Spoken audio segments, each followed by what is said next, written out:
Preparing for CIB exam, then do watch this video till end, because in this particular video we are going to cover the very important topics, and further this video is going to be very important for you for the upcoming exam of CAIB. So whether you are going to prepare in Hindi mixed English language or you are preparing in English language, both the courses are available with the learning sessions over there, which you can basically be enrolling, signing up at our website, that is mentioned on the screen over there and also present in the description box below. Or you can simply scan the QR code over here and further can navigate to the website over there, or you can alternatively download our Android application, which is available in the name of IIBF Learning Center. And if you are iOS user, do download My Institute application and use the organization code GEGKT and start preparing for the same. We are having the full course for CAIB, in which we will be covering all the 5 papers of the CAIB, including the 5 elective subjects over there.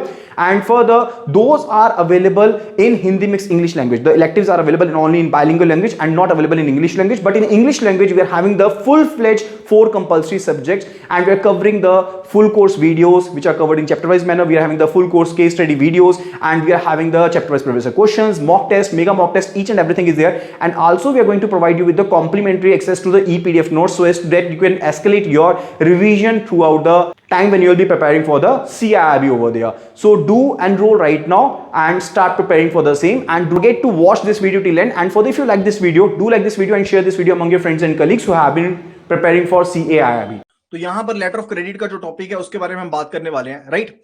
तो यहां पर एक चीज, simple सी चीज है, उसको समझते हैं यहां पर फटाफट से कि लेटर ऑफ क्रेडिट के केस में हमारे पास यहां पर एक है इंपोर्टर जो कि सामान को मंगवाना चाहता है, और एक होता है हमारे पास एक्सपोर्टर जो कि सामान को बेचना चाहता है। अब यहां पर क्योंकि हम ये कहते हैं कि इंपोर्टर एंड एक्सपोर्टर दोनों ही क्या है, फॉरेन कंट्रीज में, दोनों ही इंपोर्टर एंड एक्सपोर्टर दोनों फॉरेन, यहां पर सॉरी नॉट इंपोर्टर एक्सपोर्टर, दोनों ही एक्सपोर्टर जो है वो यहां पर फॉरेन कंट्री में, लेट्स से केस ये यूएसए में एंड ये यहां पर इंडिया में है, ये पर्सन यहां पर इंडिया में, ओके। अब इन्होंने आपस में सामान का लेन देन करना है। अब एक्सपोर्टर को यहां पर ये चीज का डर रहता है कि कहीं ऐसा ना हो कि मैं गुड्स बेच दूं, लेकिन मेरा गुड्स यहां पर भेज दूं लेकिन मुझे मेरे पैसे ना मिले। एंड इंपोर्टर को ये डर रहता है कि ऐसा ना हो कि कहीं पर मैं पैसे दे दूं एंड मुझे इंफीरियर क्वालिटी की गुड्स मिल जाए या फिर गुड्स मिले ही ना, ठीक है। तो दोनों के केस में ये डर रहता ही रहता है, ठीक है। तो यहां पर इसी चीज को खत्म करने के लिए लेटर ऑफ क्रेडिट को ओपन किया जाता है। तो यहां पर इनके बीच में एक सबसे पहले स्टैंडर्ड कॉन्ट्रैक्ट रहता है कि हम इतनी क्वांटिटी परचेज करेंगे, इतना सामान दिया जाएगा, कितने में दिया जाएगा, नहीं दिया जाएगा, वो सब चीजें यहां पर इस मेन कॉन्ट्रैक्ट में शामिल रहती हैं। वो सब चीजें जो है वो यहां पर इस मेन कॉन्ट्रैक्ट में शामिल रहती हैं। That is the first thing over here, okay. And यहां पर जो एक्सपोर्टर है वो यहां पर कहता है, इंपोर्टर को कहता है किसी रेप्यूटेड बैंक से लेटर ऑफ क्रेडिट ओपन करवाओ। सो लेटर ऑफ क्रेडिट जो है वो यहां पर हमारे पास एक कमर्शियल डॉक्यूमेंट है। क्या है? एक कमर्शियल डॉक्यूमेंट है, इंटरनेशनल डॉक्यूमेंट है, जहां पर सभी की सहमति रहती है, जो भी पार्टीज होंगी रिलेटेड उनकी सभी की सहमति रहती है। एंड क्योंकि बैंक इस एक तरह से अंडरटेकिंग देता है कि अगर यहां पर सब कुछ सही रहेगा एंड लेटर ऑफ क्रेडिट के अकॉर्डिंग रहेगा तो बैंक यहां पर पेमेंट करेगा एक्सपोर्टर को, ठीक है। So that is the confirmation related to it, okay. And further यहां पर इंपोर्टर जो कि यहां पर पर्सन ए है, लेट्स से द केस, वो यहां पर बैंक के पास जाता है, लेट्स से द केस यहां पर बैंक के पास गया, which is particularly issuing bank over there, which is particularly the issuing bank over there। issuing bank particularly क्या होता है? जो लेटर ऑफ क्रेडिट को क्या करेगा? इशू करेगा। जो लेटर ऑफ क्रेडिट को इशू करेगा that is the issuing bank over there. वो पर्टिकुलर बैंक जो होगा that will be the issuing bank over here, right. And issuing bank letter of credit को क्या करता है? ओपन करता है। इसी वजह से इसको हम ओपनिंग बैंक भी कहते हैं। That is why it is also said to be the opening bank over here. अब इशूइंग बैंक जो है वो यहां पर इंपोर्टर की क्रेडिट वर्दीनेस को, इसका क्रेडिट अप्रेजल करेगा, क्रेडिट वर्दीनेस को चेक करेगा एंड उसके बेस पर ये लेटर ऑफ क्रेडिट को मेन कॉन्ट्रैक्ट के बेस के ऊपर ओपन कर देगा। जो भी टर्म्स एंड कंडीशंस यहां पर मेन कॉन्ट्रैक्ट के ऊपर थी उन्हीं टर्म्स एंड कंडीशंस को यहां पर ये ध्यान में रखेगा एंड लेटर ऑफ क्रेडिट को यहां पर ओपन कर देगा। एक बार जब लेटर ऑफ क्रेडिट ओपन हो जाएगी तो इशूइंग बैंक जो है इस लेटर ऑफ क्रेडिट को पहुंचाना चाहता है एक्सपोर्टर के पास, लेकिन ये ऐसा डायरेक्ट नहीं भेजेगा। ये यहां पर इसका जो यहां पर काउंटर पार्टी है, यहां पर इशूइंग बैंक की जो काउंटर पार्टी है उसके थ्रू यहां पर ये लेटर ऑफ क्रेडिट पहुंचाएगा किसके पास? एक्सपोर्टर के पास। तो यहां पर हमारे पास आता है कॉरेस्पॉन्डेंट बैंक, जिसको हम यहां पर एडवाइजिंग बैंक कहते हैं। जो यहां पर रहेगा एडवाइजिंग बैंक रहेगा एंड ये एडवाइजिंग बैंक जो है वही यहां पर लेटर ऑफ क्रेडिट को फर्दर आगे पहुंचाता है एक्सपोर्टर के पास।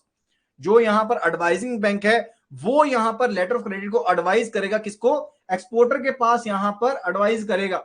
एक्सपोर्टर जो होता है उसको हम बेनिफिशियरी भी कहते हैं। This is also said to be the beneficiary over here. इसको यहां पर बेनिफिशियरी भी कहा जाता है। एंड इसी तरह से जो ए है, इस पर्सन है, इसको एप्लीकेंट भी कहते हैं क्योंकि इसने लेटर ऑफ क्रेडिट के लिए अप्लाई किया एंड फर्दर किसकी फेवर में ओपन की जानी है, बेनिफिशियरी के फेज में यहाँ पर ओपन की जानी है, तो उसको यहाँ पर बेनिफिशियरी भी कहते हैं, राइट। ये चीज यहाँ पर क्लियर होगी है। तो इशिंग बैंक जो है वो यहाँ पर लेटर ऑफ क्रेडिट को देता है एडवाइजिंग बैंक के पास। एडवाइजिंग बैंक यहाँ पर ऑथेंटिसिटी चेक करता है लेटर ऑफ क्रेडिट की, कि क्या लेटर ऑफ क्रेडिट बिल्कुल सही है भी या नहीं है, क्या उसमें जो भी चीजें होनी चाहिए थी एंड फर्दर उसका सोर्स बिल्कुल सही है, ओरिजिन बिल्कुल सही है। इस चीज को यहाँ पर प्रॉपर्ली चेक कर कौन करेगा, एडवाइजिंग बैंक यहाँ पर चेक करेगा एंड फर्दर इसको लेटर ऑफ क्रेडिट को एडवाइज कर देगा फर्दर बेनिफिशियरी के पास। अब बेनिफिशियरी के पास जब ये लेटर ऑफ क्रेडिट आएगी तो बेनिफिशियरी इस लेटर ऑफ क्रेडिट को अच्छे से गो थ्रू करेगा, ये चेक करेगा कि क्या ये लेटर ऑफ क्रेडिट जो है वो मेन कॉन्ट्रैक्ट से मेल खाती भी है नहीं खाती है, एंड सभी कंडीशंस यहाँ पर फुलफिल यहाँ पर की गई है नहीं की गई है।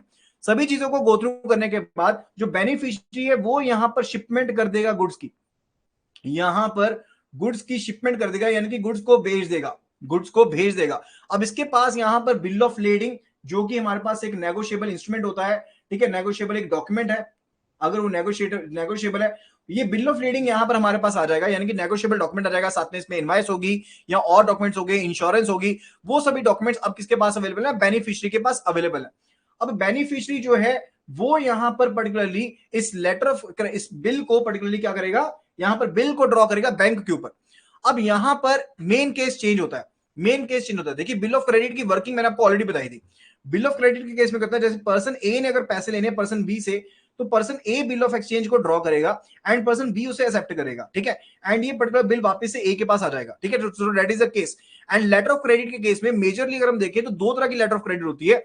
एक मेरे पास होती है documentary acceptance letter of credit, एक मेरे पास होती है documentary acceptance letter of credit, and further एक मेरे पास होती है जहां पर मैं यहां पर कैश क्रेडिट देता हूं, यानी कि जिसको हम क्या कहते हैं, साइट एलसी कहते हैं। तो मेरे पास एक एलसी होती है साइट एलसी, एक होती है यूसेंस एलसी, एक होती है साइट एलसी एंड दूसरी होती है यूसेंस एलसी। साइट एलसी का मतलब होता है कि जैसे ही डॉक्यूमेंट प्रेजेंट किए जाएंगे, साथ के साथ जो नेगोशिएटिंग बैंक है, नेगोशिएटिंग बैंक पर्टिकुलरली वो बैंक होता है जिसके पास डॉक्यूमेंट को प्रेजेंट किया जाएगा, एंड वो सेम एडवाइजिंग बैंक भी हो सकता है, एडवाइजिंग बैंक भी नेगोशिएटिंग बैंक हो सकता है अगर वो चीज कही गई है ऑलरेडी लेटर ऑफ क्रेडिट में, ठीक है। अदरवाइज नेगोशिएटिंग बैंक अलग से भी कोई बैंक हो सकता है, ठीक है। So let's say the case कि यहां पर अलग से कोई बैंक है, that is a negotiating bank over there, and ये नेगोशिएटिंग बैंक जो है वो यहां पर डॉक्यूमेंट्स को क्या करेगा, नेगोशिएट करेगा। तो बेनिफिशियरी जो है वो यहां पर बिल को ड्रॉ करेगा एंड ये बिल जो है नेगोशिएबल यहां नेगोशिएटिंग बैंक के पास आएगा, नेगोशिएटिंग बैंक यहां पर इस बिल को एक्सेप्ट कर लेगा। लेट्स से द केस कि ये साइट बिल है, लेट्स से द केस यहां पर ये साइट एलसी की बात करें, यानी कि जैसे ही बिल दिया जाएगा साथ ही साथ यहां पर जब भी डिमांड की जाएगी बेनिफिशियरी के द्वारा, साथ के साथ पेमेंट कर दी जाएगी, तो ये डॉक्यूमेंट्स को एक्सेप्ट करके इसको दे देगा। एंड जो ये डॉक्यूमेंट्स है, ये सारे के सारे डॉक्यूमेंट्स है, इंश्योरेंस, इनवॉइस या फिर बिल ऑफ लीडिंग एक्सेट्रा, ये सभी डॉक्यूमेंट्स यहां पर नेगोशिएटिंग बैंक के पास आ जाएंगे। अब नेगोशिएटिंग बैंक जो है वो डॉक्यूमेंट्स को अच्छे से गो थ्रू करेगा, उनको स्क्रूटिनाइज करेगा एंड फर्दर यहां पर कॉरेस्पॉन्डेंट बैंक के थ्रू ये डॉक्यूमेंट्स को भेज देगा किसके पास, इशूइंग बैंक के पास भेज देगा, राइट। ये चीज क्लियर होगी है। अब इशूइंग बैंक जो है डॉक्यूमेंट्स को खुद अच्छे से गो थ्रू करेगा एंड फर्दर आगे फर्दर कंप्लायंस के लिए भेज देगा एप्लीकेंट के पास। अब जैसे ही यहां पर ये स्ट्रक्चर कंप्लीट होगा, इशूइंग बैंक जो है नेगोशिएटिंग बैंक के जो नोस्ट्रो अकाउंट यहां पर मेंटेन्ड है, नेगोशिएटिंग बैंक का जो नोस्ट्रो अकाउंट मेंटेन्ड है वहां पर पैसे जमा करवा देगा, यानी कि ट्रांजैक्शन कंप्लीट हो जाएगी एंड फॉर द बेनिफिशियरी को भी उसके पैसे मिल जाएंगे, right. So that is the main funda related to letter of credit. अब यहां पर कंफ्यूज होने की बात नहीं है, क्योंकि मैं आपको फिर से एक चीज यहां पर बताने वाला, पॉइंट वाइज बताने वाला हूं। तो सबसे पहले यहां पर हुआ मेन कॉन्ट्रैक्ट हुआ यहां पर इंपोर्टर के बीच में एंड एक्सपोर्टर के बीच में। इंपोर्टर जो होता है वो एप्लीकेंट होता है एंड एक्सपोर्टर जो होता है वो बेनिफिशियरी होता है। अब यहां पर इंपोर्टर यानी कि एप्लीकेंट जो है वो किसके पास जाएगा, वो यहां पर जाएगा इशूइंग बैंक के पास। इशूइंग बैंक के पास गया एंड इशूइंग बैंक यहां पर लेटर ऑफ क्रेडिट को इशू कर देगा, ओके, या फिर लेटर ऑफ क्रेडिट को ओपन कर देगा। अब इशूइंग बैंक ने इस लेटर ऑफ क्रेडिट को पहुंचाना है बेनिफिशियरी के पास, वो डायरेक्टली पहुंचाएगा, वो यहां पर इस लेटर ऑफ क्रेडिट को पहुंचाएगा एडवाइजिंग बैंक के through, that is step number 3 over there. Advising bank यहां पर लेटर ऑफ क्रेडिट की ऑथेंटिसिटी जो है, यानी कि लेटर ऑफ क्रेडिट सही है या नहीं है, या फिर उसका ओरिजिन सही है या नहीं है, उस चीज को यहां पर चेक करेगा। तो एडवाइजिंग बैंक यहां पर ऑथेंटिसिटी को चेक करता है एंड फर्दर ऑथेंटिसिटी के चेक करने के बाद ये लेटर ऑफ क्रेडिट को एडवाइज कर देगा to the beneficiary over here. अब बेनिफिशियरी यहां पर देखेगा कि लेटर ऑफ क्रेडिट बिल्कुल सही है या नहीं है, एंड फर्दर अगर बिल्कुल सही पाई जाती है तो यहां पर वो क्या कर देगा, शिपमेंट ऑफ गुड्स कर देगा एंड उसके बाद जो भी नेगोशिएबल डॉक्यूमेंट्स है वो यहां पर रिसीव हो जाएंगे। अब यहां पर उसके बाद जो बेनिफिशियरी है इन डॉक्यूमेंट्स को नेगोशिएट करेगा किसके साथ, यहां पर नेगोशिएटिंग बैंक के साथ नेगोशिएट करेगा, that is the 6th step over here. And further acceptance के बाद ये जो बिल है ये इसको बेनिफिशियरी को वापस मिल जाएगा एंड ये इसको डॉक्यूमेंट्स दे देगा एंड डॉक्यूमेंट्स को देने के साथ ही यहां पर जो पेमेंट है वो बेनिफिशियरी को मिल जाएगी, अगर मैं साइट एलसी की बात कर रहा हूं। एंड यहां पर नेगोशिएटिंग बैंक के पास डॉक्यूमेंट्स आ चुके हैं, इस पॉइंट्स के ऊपर 8th पॉइंट के ऊपर नेगोशिएटिंग बैंक के पास डॉक्यूमेंट आ चुके हैं। नेगोशिएटिंग बैंक को 5 बैंकिंग डेज का टाइम मिलता है। कितना टाइम मिलता है? 5 बैंकिंग डेज का टाइम मिलता है कि ये डॉक्यूमेंट्स को अच्छे से गो थ्रू कर ले। ओके, एंड ये डॉक्यूमेंट्स को अच्छे से गो थ्रू करने के बाद आगे एडवाइजिंग बैंक के थ्रू फॉरवर्ड कर देता है। यानी कि 9th पॉइंट हो गया, थ्रू द एडवाइजिंग बैंक ये यहां पर डॉक्यूमेंट्स को फॉरवर्ड कर देता है to the issuing bank over there. इसी तरह से इशूइंग बैंक को भी यहां पर 5 बैंकिंग डेज का टाइम पीरियड मिलता है डॉक्यूमेंट्स को स्क्रूटिनाइज करने के लिए, राइट। एंड एक बार ये डॉक्यूमेंट्स को स्क्रूटिनाइज कर लेता है, उसके बाद यहां पर ये पर्टिकुलर डॉक्यूमेंट्स को फॉरवर्ड कर देता है एप्लीकेंट के पास एक बार मंजूरी के लिए। ओके, एंड फर्दर यहां पर उसके बाद जो इशूइंग बैंक है वो यहां पर नेगोशिएटिंग बैंक के जो नोस्ट्रो अकाउंट है उसमें क्रेडिट कर देता है, पैसे क्रेडिट कर देता है, एंड वो पैसे नेगोशिएटिंग बैंक को यहां पर मिल जाते हैं। So that completes the whole process of the letter of credit over here. Whole process of letter of credit is explained over here. हम आगे बढ़ते हैं, यहां पर इसकी जो प्रेजेंटेशन डॉक्यूमेंटेशन है उसके बारे में देखते हैं, डिफरेंट पार्टीज के बारे में देखते हैं। तो यहां पर एप्लीकेंट कौन होता है? Who is applicant?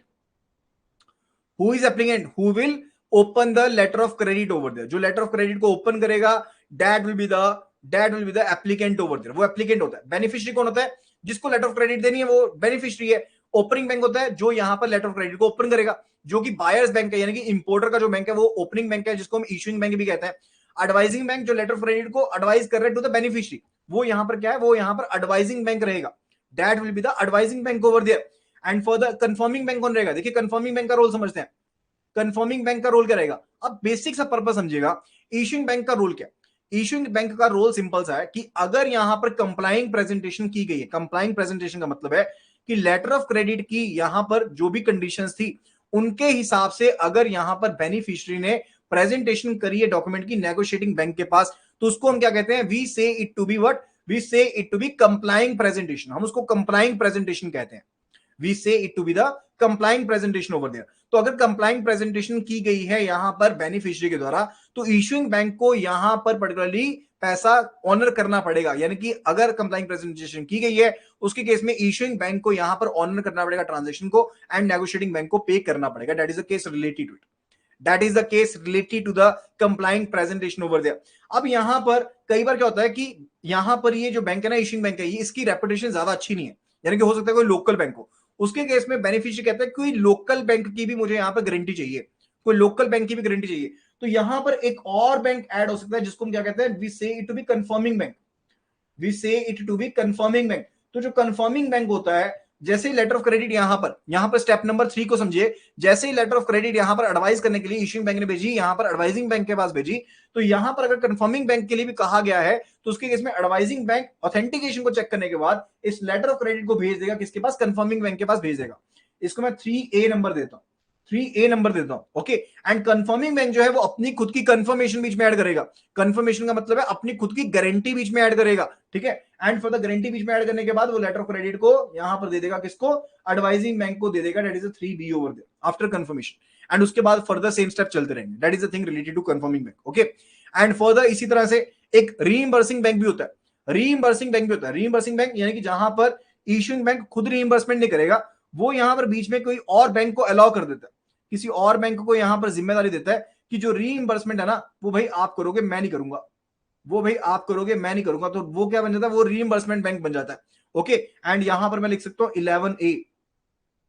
एंड यहां पर रीइंबर्समेंट बैंक के बाद जिस पैसा जो ड्यू हो गया है उसके बाद रीइंबर्समेंट बैंक को 3 दिन का टाइम पीरियड मिलता है किसने रीइंबर्समेंट करनी है। It gets 3 days over there किसने रीइंबर्समेंट करनी है। एक और यहां पर टाइम पीरियड बहुत ज्यादा इंपॉर्टेंट है। देखिए मैंने आपको यहां पर टाइम पीरियड बताया। एक तो बताया कि negotiating bank and opening bank के पास, negotiating bank and opening bank के पास 5 बैंकिंग डेज का टाइम पीरियड मिलता है। कितना टाइम पीरियड मिलता है? 5 बैंकिंग डेज का टाइम पीरियड मिलता है डॉक्यूमेंट्स को यहां पर स्क्रूटिनाइज करने के लिए।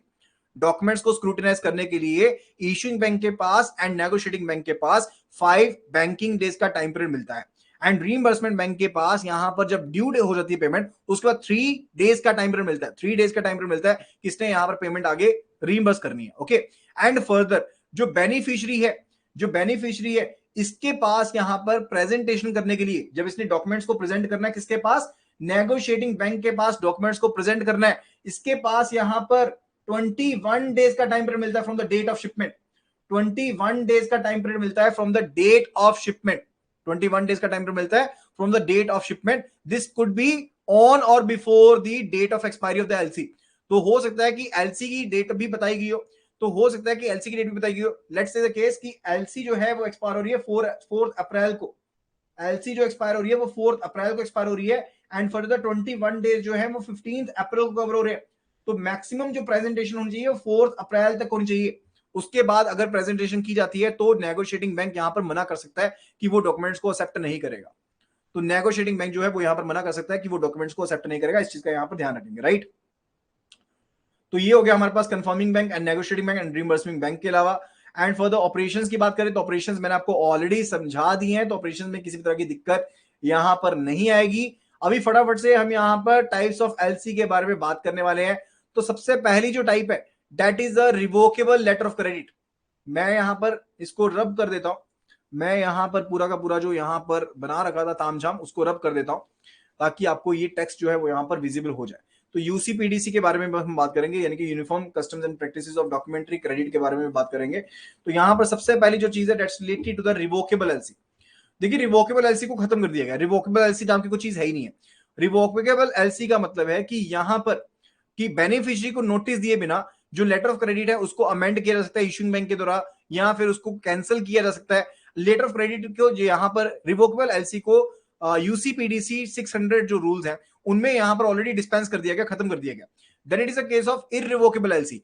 इररिवोकेबल एलसी जो होती है वो एलसी होती है जिसको यहां पर beneficiary and for the opening bank and इनके कंसेंट के बिना एंड नेगोशिएटिंग बैंक के कंसेंट के बिना ना इनको यहां पर रिवोक नहीं किया जा सकता। That's particularly related to what? That's related to irrevocable LC over there.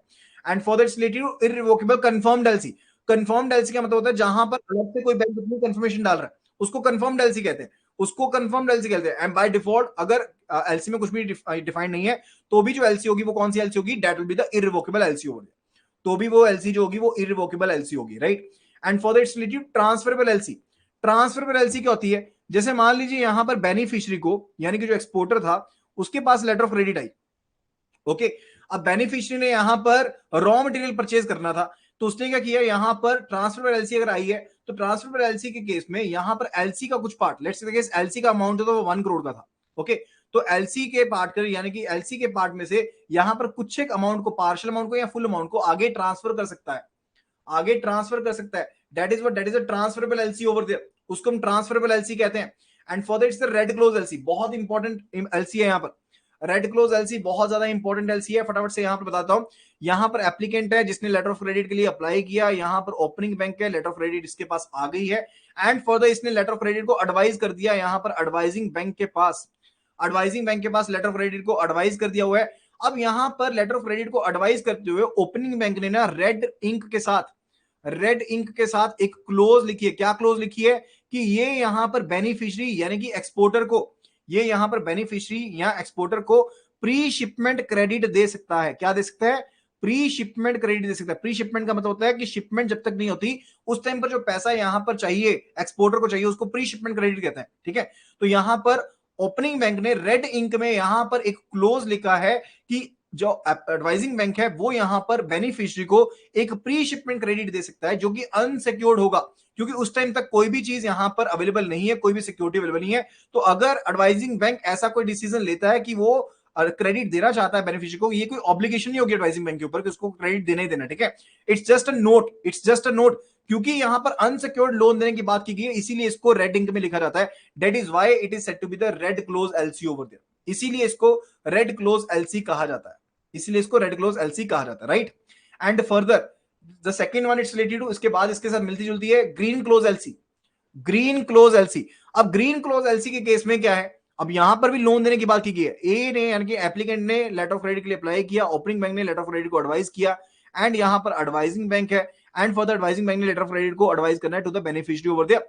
लेकिन यहां पर ग्रीन कलर की इंक में क्लोज लिखी गई है, ग्रीन इंक के साथ एक क्लोज लिखी गई है कि आप यहां पर बेनिफिशियरी को प्री शिपमेंट क्रेडिट दे दो, यहां पर आप प्री शिपमेंट क्रेडिट दे दो, किसको? बेनिफिशियरी को प्री शिपमेंट क्रेडिट दे दो for warehousing purposes, for warehousing purposes. तो वेयर हाउसिंग के लिए अगर यहां पर क्रेडिट देना है तो उसके केस में वेयर हाउसिंग का मतलब क्या है कि यहां पर जो भी सामान वेयर हाउस में पड़ा होगा वो एज अ प्लेज, वो एज अ प्लेज यहां पर जमा हो जाएगा, एंड उसके ऊपर सिक्योर्ड चार्ज क्रिएट हो जाएगा यहां पर एडवाइजिंग बैंक का, यानी कि जो लोन प्री शिपमेंट क्रेडिट के रूप में अगर दिया जाएगा एडवाइजिंग बैंक के द्वारा बेनिफिशियरी को, तो उसके केस में जो लोन होगा that will be a secured loan, तो वो लोन जो होगा वो सिक्योर्ड लोन होगा, that is why it's said to be green clause LC. लेकिन चाहे रेड क्लोज एलसी हो चाहे ग्रीन क्लोज एलसी हो, दोनों के केस में एडवाइजिंग बैंक के ऊपर कोई ऑब्लिगेशन नहीं होती है कि इसने लोन देना ही देना है। इट्स जस्ट अ थिंग कि लोन दे भी सकता है, लोन नहीं दे सकता, ये इसका इंडिविजुअल डिसीजन रहने वाला है, ये इसका इंडिविजुअल डिसीजन रहने वाला है।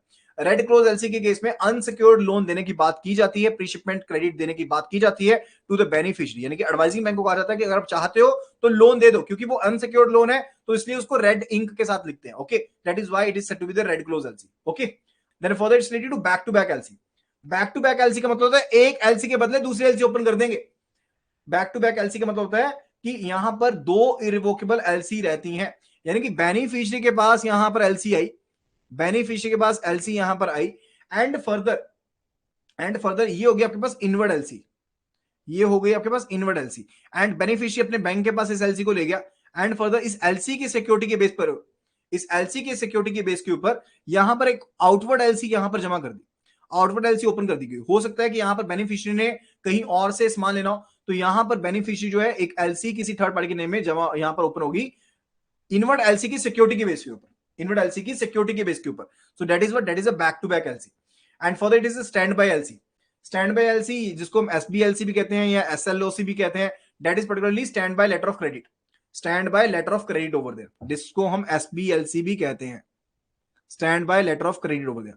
एसबीएलसी जो है ना वो यहां पर अमेरिकन कंट्रीज में चलती है। कहां पे चलती है? अमेरिकन कंट्रीज में चलती है। It's a substitute for guarantee.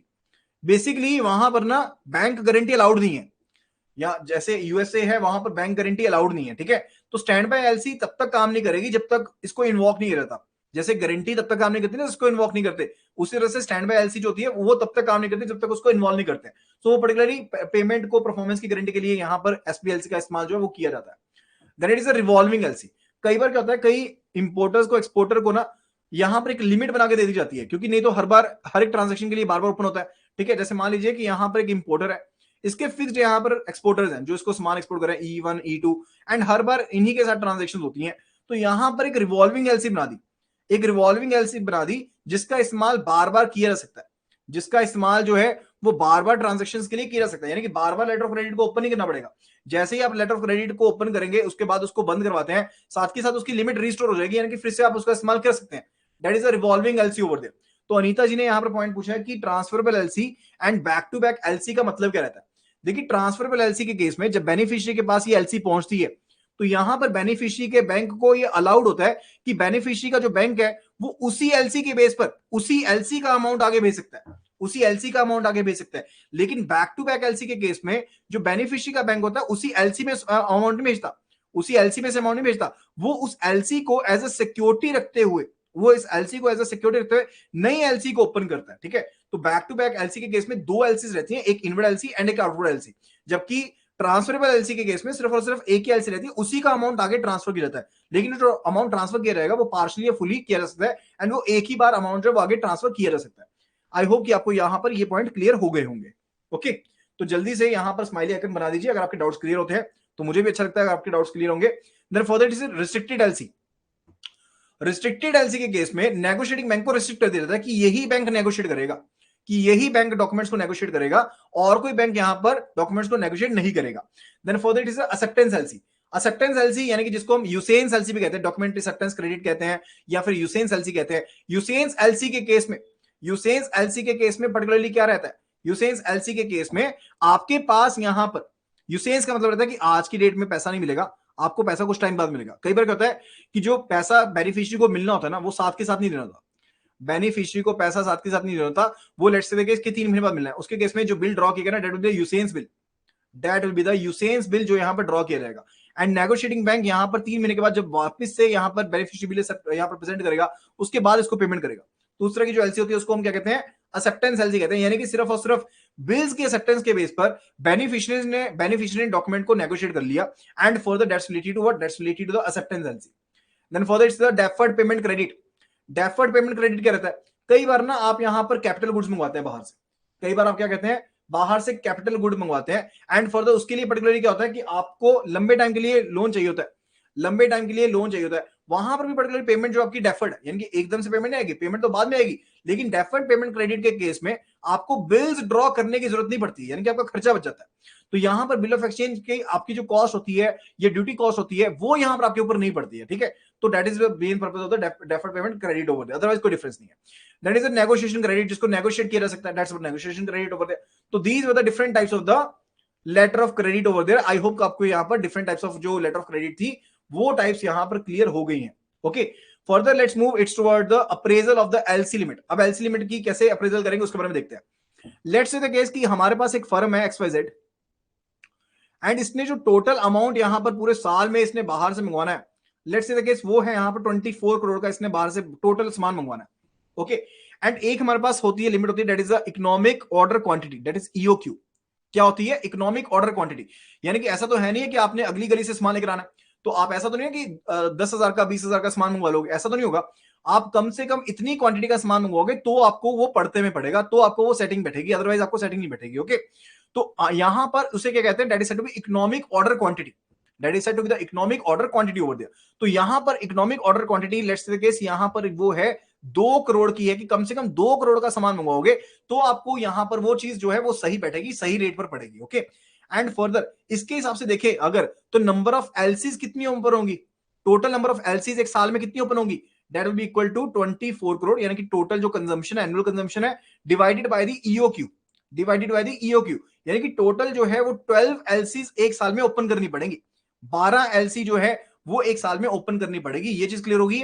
अब यहां पर अगर फ्रीक्वेंसी की बात करें कि एक महीने में कितनी एलसीज ओपन होंगी, एक महीने में कितनी एलसीज ओपन होंगी, तो that will be equal to 12, यानी कि 12 मंथ्स होते हैं ना, तो 12 महीने divided by number of LCs, divided by the number of LC, जो कि इस केस में 12 ही है। ओके, तो यहां पर ये हो गया 1, कि कम से कम एक एलसी जो है वो तो हर महीने ओपन होगी ही होगी, कम से कम एक एलसी जो है वो तो हर महीने ओपन होगी ही होगी। Okay, and let's say the case कि एक एलसी के केस में जो यूसेंस पीरियड है वो 3 महीने का है, एंड फर्दर जो ट्रांजिट पीरियड है वो यहां पर 30 डेज का दिया गया, जो नॉर्मल ट्रांजिट पीरियड है वो 30 डेज का यहां पर दिया गया। तो टोटल पीरियड जिसके लिए एक एलसी आउटस्टैंडिंग रहेगी वो रहेगा टोटल पीरियड 4 मंथ्स का, यानी कि एक एलसी जो है वो कम से कम आपकी 4 महीने के लिए आउटस्टैंडिंग रहने वाली है। ओके, तो फ्रीक्वेंसी के हिसाब से अब यहां पर हम देख सकते हैं कि टोटल हमारी कितनी एलसीज ओपन रहेगी। तो यहां पर देखिएगा, ध्यान से समझिएगा, तो यहां पर ध्यान से समझिएगा कि अगर मैंने यहां पर, कि मैंने अगर यहां पर पर्टिकुलरली ये देखना है कि किसी पर्टिकुलर पॉइंट के ऊपर मेरे पास कितनी लेटर ऑफ क्रेडिट आउटस्टैंडिंग रहेगी, कितनी लेटर ऑफ क्रेडिट जो है वो यहां पर आउटस्टैंडिंग रहेगी, उसके बारे में देख सकते हैं। ओके, तो इस एग्जांपल को हम यहां पर दोबारा से समझते हैं एंड फर्दर उसमें आपको और ज्यादा क्लैरिटी मिल जाएगी। ओके, तो यहां पर देखिएगा कि आपके पास लीड टाइम जो है, लीड टाइम जो है लेटर ऑफ क्रेडिट को ओपन कराने का जो टाइम है वो 10 डेज का दिया गया, लीड टाइम 10 डेज का दिया गया, एंड फर्दर आपके पास नॉर्मल ट्रांजिट पीरियड 20 डेज का दिया गया, एंड यूसेज पीरियड जो है वो आपके पास 6 मंथ्स का दिया गया, यानी कि टोटल आपकी लेटर ऑफ क्रेडिट जो है वो 7 महीने ओपन रहेगी, एक लेटर ऑफ क्रेडिट 7 महीने कम से कम ओपन रहेगी। अगर आपके पास कंजम्पशन जो है यहां पर ईयर की वो 6 करोड़ की दी गई, यानी कि जो एनुअल कंजम्पशन है, जो एनुअल कंजम्पशन है वो 6 करोड़ की दी गई है, एंड EOQ जो है यानी कि इकोनॉमिक ऑर्डर ऑफ क्वांटिटी जो है that is given to be what, that is given to be 1 crore, वो आपको 1 करोड़ की दी गई है।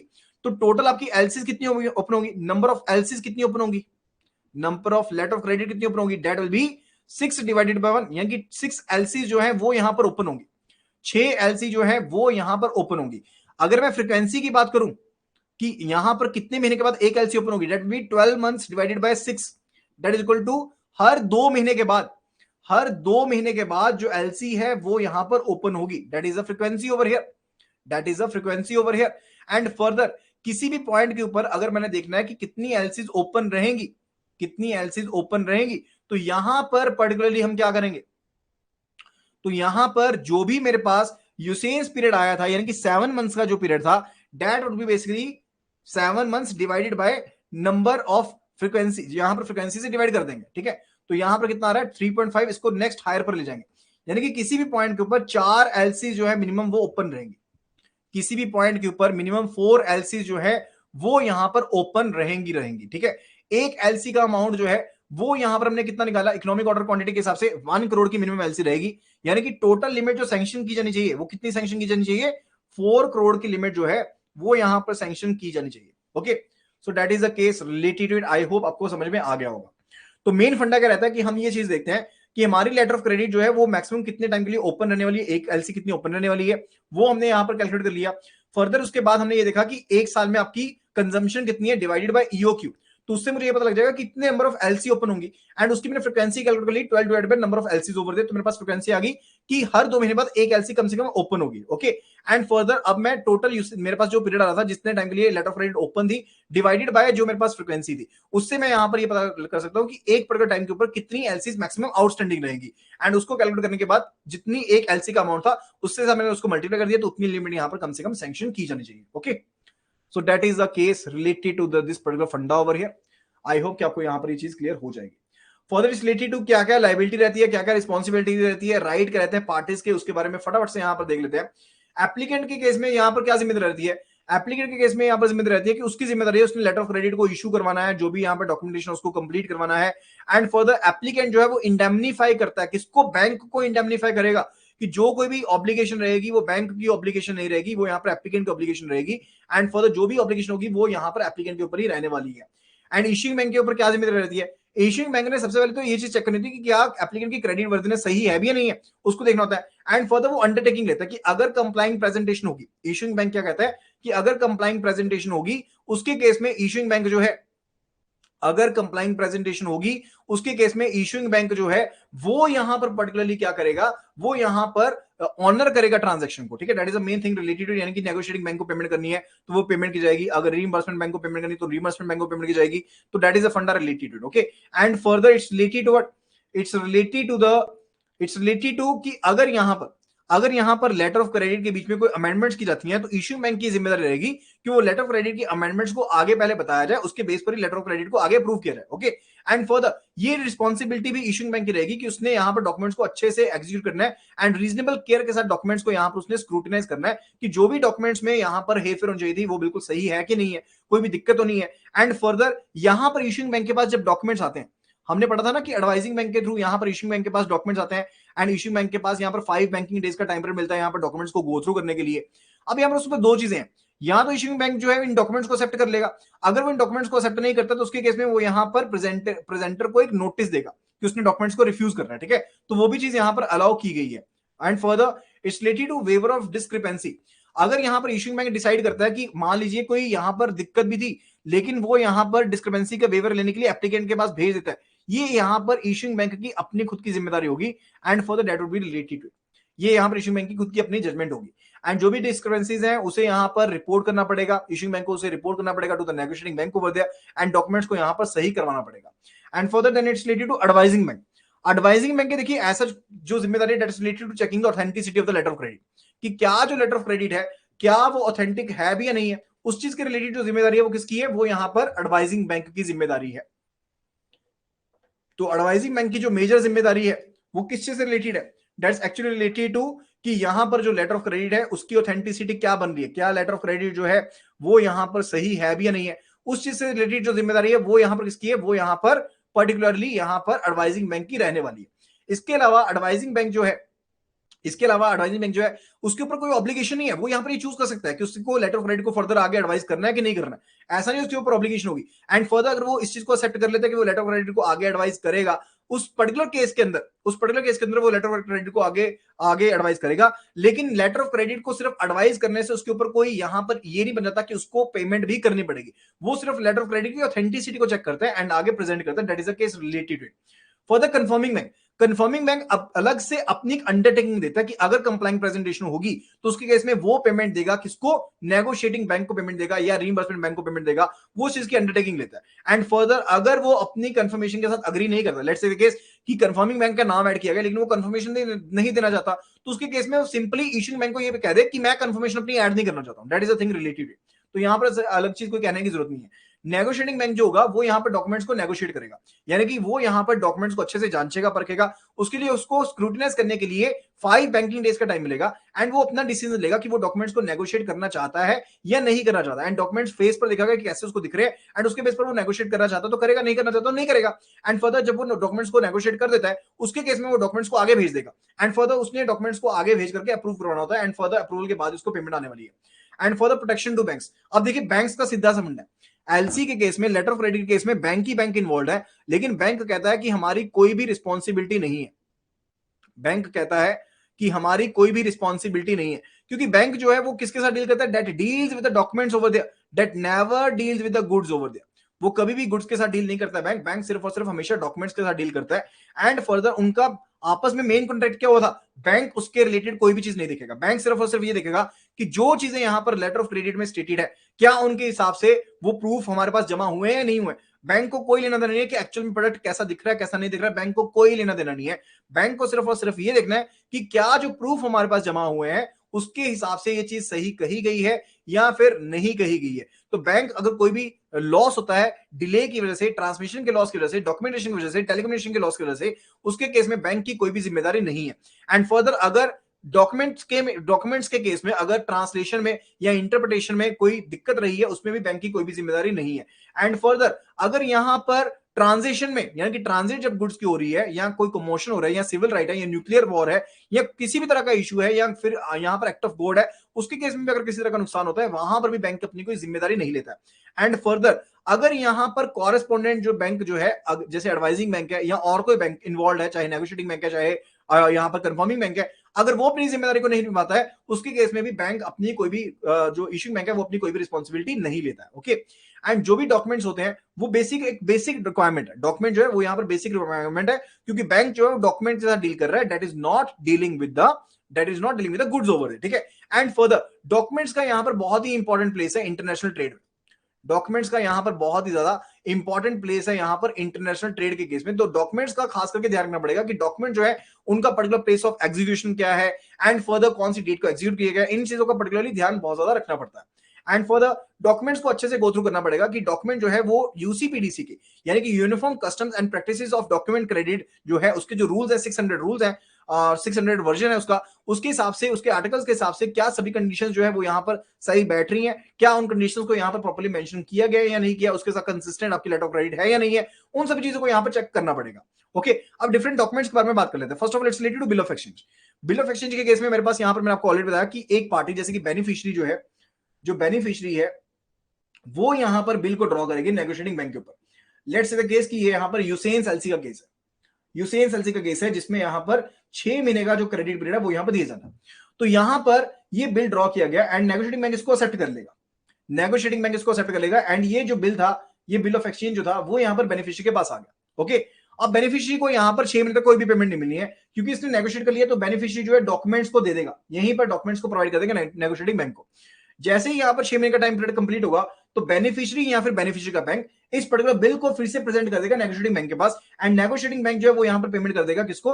बेनिफिशियरी को पेमेंट कर देगा। That is the case related to, that is the case of the usance LC over there. And इसको हम क्या कहते हैं? इसको हम डीएएलसी भी कहते हैं, यानी कि documentary acceptance letter of credit भी कहते हैं। This is also said to be the documentary acceptance letter of credit. ठीक है। एंड फर्दर एक होती है हमारे पास डीपीएलसी। डीपीएलसी क्या होती है? Document presentation letter of credit, यानी कि जहां पर डॉक्यूमेंट प्रेजेंट किए साथ के साथ पैसे मिल जाएंगे एंड वो लेटर ऑफ क्रेडिट का काम खत्म हो गया। That is the thing related to. Okay. तो बिल ऑफ एक्सचेंज के केस में यहां पर जो बेनिफिशियरी है वो लेटर ऑफ क्रेडिट को यहां पर बिल को यहां पर ड्रॉ करेगा, बेनिफिशियरी ड्रॉ करेगा and for the negotiating bank के साथ नेगोशिएट कर लेगा। Okay. And for that it's related to what? It's related to invoice. Invoice particular क्या होता है? इनवॉइस भी एक आपका कमर्शियल डॉक्यूमेंट है। इनवॉइस जो होती है वो भी आपके पास एक कमर्शियल डॉक्यूमेंट होती है, जहां पर पर्टिकुलरली जितना सामान लिया जाना है, क्या यहां पर उसकी कॉस्टिंग रहने वाली है, क्या उसकी टोटल वैल्यू रहने वाली है, उसके कितने यूनिट्स रहने वाले हैं, उन सभी के रिलेटेड सारी इंफॉर्मेशन प्रोवाइड की जाती है। एंड फर्दर ये सैलरी या बेनिफिशियरी की तरफ प्रोवाइड की जाती है, लेटर ऑफ क्रेडिट के साथ इसको अटैच किया जाता है। एंड फर्दर स्पेसिफाई किया जाएगा कि पर्टिकुलरली ये एप्लीकेंट के नेम पर है, ओपनर के नाम पर है या नहीं है। वो चीज हो सकती है कि अलग पर्सन भी हो, अगर एक्सप्रेसिवली उसमें एक्सप्लेन किया गया, लेटर ऑफ क्रेडिट में एक्सप्लेन किया गया। एंड फर्दर जो भी डिस्क्रिप्शन होगी यहां पर गुड्स की, वो यहां पर डिस्क्रिप्शन ऑफ एलसी के साथ साथ में क्या करनी चाहिए? मैच करनी चाहिए। यानी कि इनवॉइस जो है वो एलसी से अलग डॉक्यूमेंट है, इनवॉइस अलग है एंड एलसी अलग है। एलसी में भी डिस्क्रिप्शन ऑफ गुड्स दी गई है, एलसी के अंदर भी डिस्क्रिप्शन ऑफ गुड्स दी गई है, एंड इनवॉइस में भी एलसी की यहां पर डिस्क्रिप्शन ऑफ गुड्स दी जाएगी। तो ये दोनों आपस में क्या करनी चाहिए? ये दोनों आपस में मैच करनी चाहिए। This all should match with each other. And invoice में क्या ऑर्डर नंबर था, क्या कॉन्टैक्ट नंबर था, एलसी का नंबर एक्सेट्रा मेंशन किया जा सकता है। एंड इनवॉइस जो है वो यहां पर एलसी की वैल्यू से ज्यादा नहीं होनी चाहिए, इस चीज का ध्यान रखना है। जो इनवॉइस का अमाउंट है वो एलसी की वैल्यू से ज्यादा नहीं चाहिए। अगर एलसी आपकी 2 करोड़ की ओपन हुई है, तो ऐसा नहीं है कि जो इनवॉइस आपकी वो 2.5 करोड़ की हो जाए, 3 करोड़ की हो जाए, ऐसा चीज पॉसिबल नहीं है। वो चीज यहां पर पॉसिबल नहीं है। फर्दर इट्स रिलेटेड टू कि अगर यहां पर इनवॉइस जो है वो यहां पर लेटर ऑफ क्रेडिट में जो अमाउंट परमिटेड है उससे अलग अमाउंट के साथ स्टेटेड है, एंड फर्दर वो लेटर ऑफ क्रेडिट की स्पेसिफाइड जो कंडीशन है उनको प्रोहिबिट नहीं कर रही है, ठीक है, उसके केस में यहां पर अलाउड है। अदरवाइज अगर प्रोहिबिट कर रही है उन टर्म्स को तो उसके केस में वो अलाउड नहीं है। कौन सी टर्म्स है उनके बारे में फर्दर पढ़ेंगे। Then it's related to bill of lading. Bill of lading जो है वो यहां पर पर्टिकुलर डॉक्यूमेंट है। जैसे मान लीजिए यहां पर बेनिफिशियरी है, यहां पर बेनिफिशियरी है।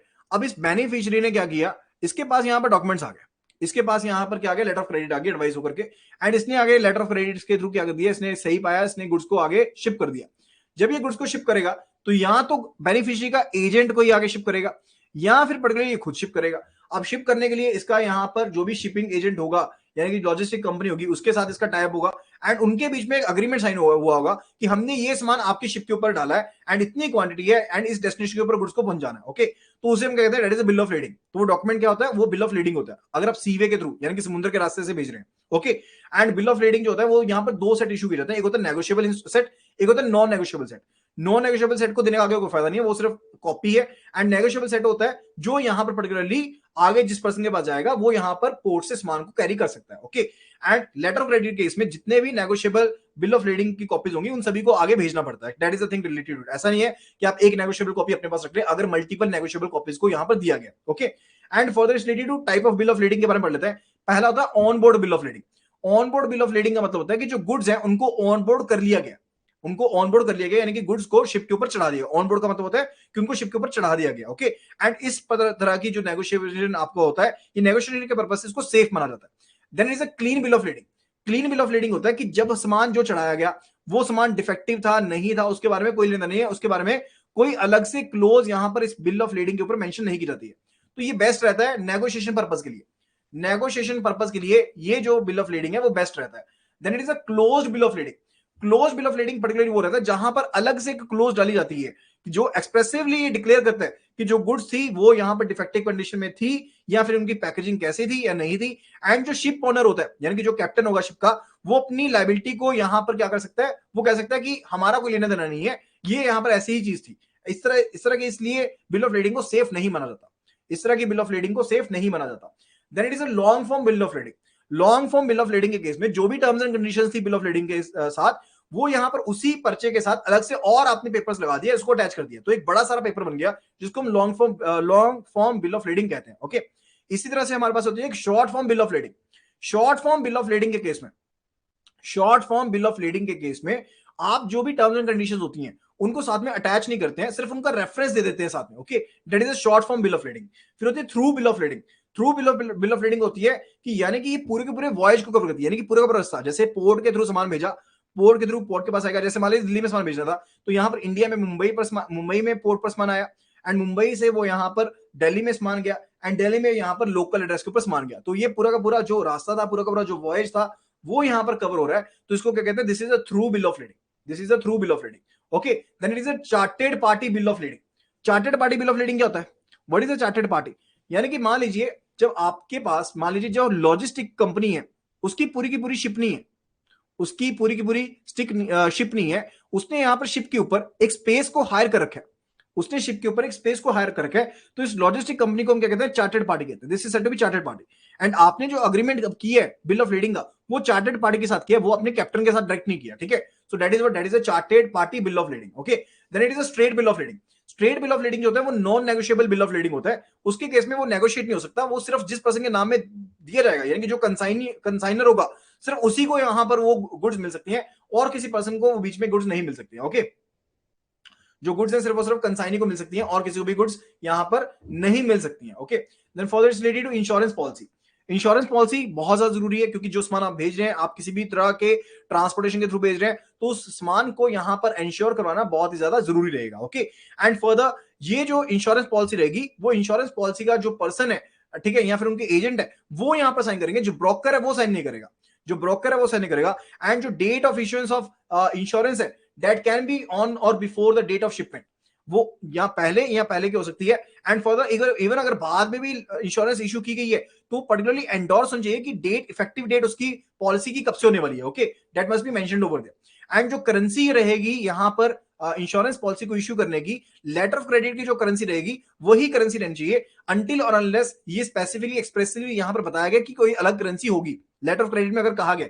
जैसे लेट्स से केस कि लेटर ऑफ क्रेडिट जो वो यूरो में है, लेटर ऑफ क्रेडिट में जो करेंसी मेंशन है वो यूरो मेंशन है, एंड स्पेसिफिकली मेंशन है जो इंश्योरेंस रहेगी वो यूएसडी में रहेगी, तो उसके केस में यूएसडी में इंश्योरेंस हो सकती है। अदरवाइज इन जनरल जो रहेगी सेम जो लेटर ऑफ क्रेडिट की करेंसी है उसी में यहां पर पर्टिकुलरली जो इंश्योरेंस है उसे यहां पर रखना पड़ेगा।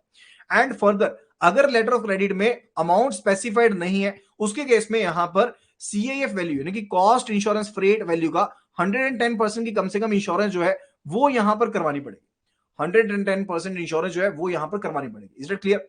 एंड फर्दर पॉलिसी में क्लियरली इंडिकेट होना चाहिए कि कौन सा वॉयज यानी कि कौन सा रास्ता कब तक यहां पर कौन से पोर्ट तक यहां पर कवर करता है। Okay, that is the thing related it. And policy जो चाहिए वो ब्लैंक एंडोर्स्ड होनी चाहिए, जो भी डिस्क्रिप्शन है गुड्स की वो इंश्योरेंस पॉलिसी में मेंशन होना चाहिए, एंड सर्टिफिकेट जो है वो यहां पर लेटर ऑफ क्रेडिट के साथ कंफर्म करना चाहिए यानी कि उसके साथ मेलजोल खाना चाहिए। Then further it's related to the UCPDC rules जो यानी कि आपके यूनिफॉर्म कस्टम्स एंड प्रैक्टिसेस हैं डॉक्यूमेंट्री क्रेडिट के। यूसीपीडीसी 600 के बारे में बात करने वाले हैं।